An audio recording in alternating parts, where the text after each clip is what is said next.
school department is already taken care of. However, there was a problem with part-time employees. They were submitting not submitting a timesheet prior to their payment. This will fix that. They will submit a timesheet that is completed, approved, signed off on to the payroll department before payroll is processed.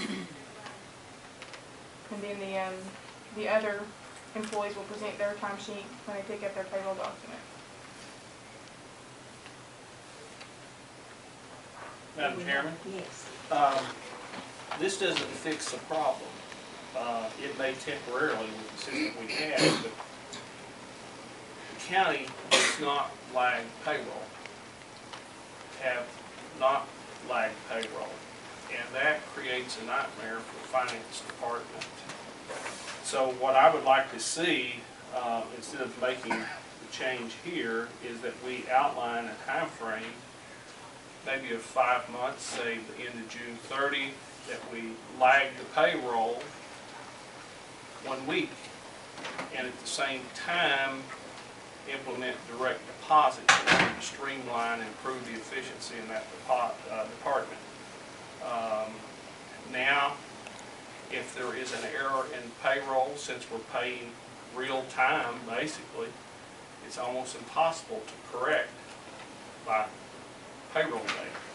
So I can see the advantages of making these changes, and if we phase it out over a 5-month period, it should not create any burden to any of the employees. That would give them more than ample time, because based on my research, most people that go from real time to a lagged payroll system 30, 60 days.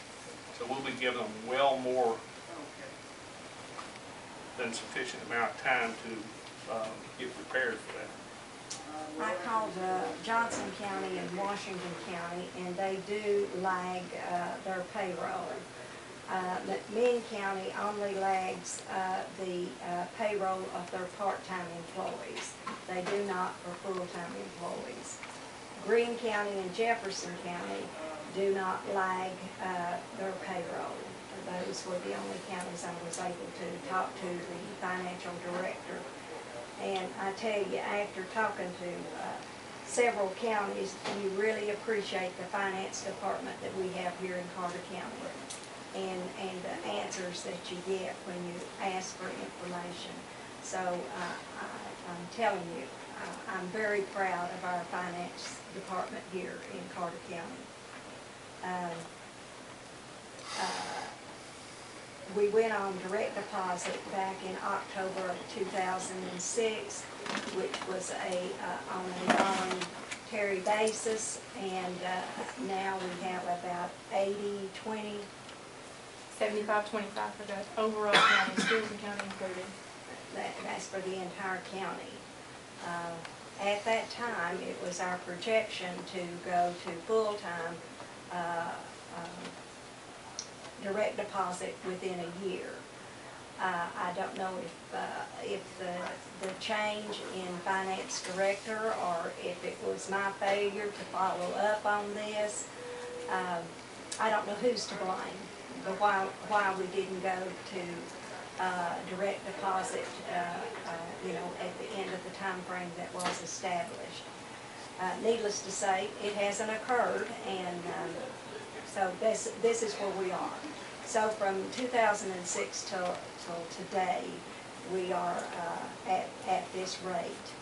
Well, I'd like to make a motion that this committee implement direct deposit by June 30. Ingrid, I asked you to take a look at that. Is there another date that worked better for the finance department as opposed to June 30 as far as payroll with the lag? And No, as far as I know, June 30 would be okay, but I do think we need to talk to, I spoke to the auditor this morning, and there may be a couple of issues we need to address before we go ahead and approve that mandatory by June 30th. I wasn't aware there was any issues, but she came to me this morning. There may be a couple of issues we need to look at. So well, to do that today, I don't know that we need to. I would make that motion that we go ahead and implement lag and payroll 1 week, as well as direct deposit by June 30, provided there are no provisions that within the comptroller's office and statutes that would prohibit it. And that would get us more on track, because that, as Ms. Blankenship, Chairman Blankenship pointed out, started in '06, and here we are in '12, 6 years later, and 5 months from now, we should be able to make this happen. And it, for the finance department, it would improve their overall efficiency and reduce quite a bit of burden in making payroll if we were to implement this. So I'm looking out for that department. Is that part-time and full-time employees? Yes. It is. The only thing that would be different, the school system is already lagged, so that lag would not affect you. You're already taking care of that. Lag would only be for the county side. When we brought this up before, when we were talking about direct deposit, we also went into the discussion of the lag time. And at that time, it was proposed that we do 1 hour, and then over a period of time, then you would gradually, this employee would not be impacted by it. Then the discussion got to 1 day over 5 pay periods, where that each pay period they would only they would work their 5 days, but they'd only get paid for 4. And with the economic times like they are right now, I don't know if people can do without one day at this particular time. Sure, this would make it more efficient for us, but I tell you, people in my end of the county are really hurting, financially. I don't know about the rest of the county, but I do know about my end of the county. And to me, as their elected official, I'd be putting a hardship on them if I implemented this or voted for this.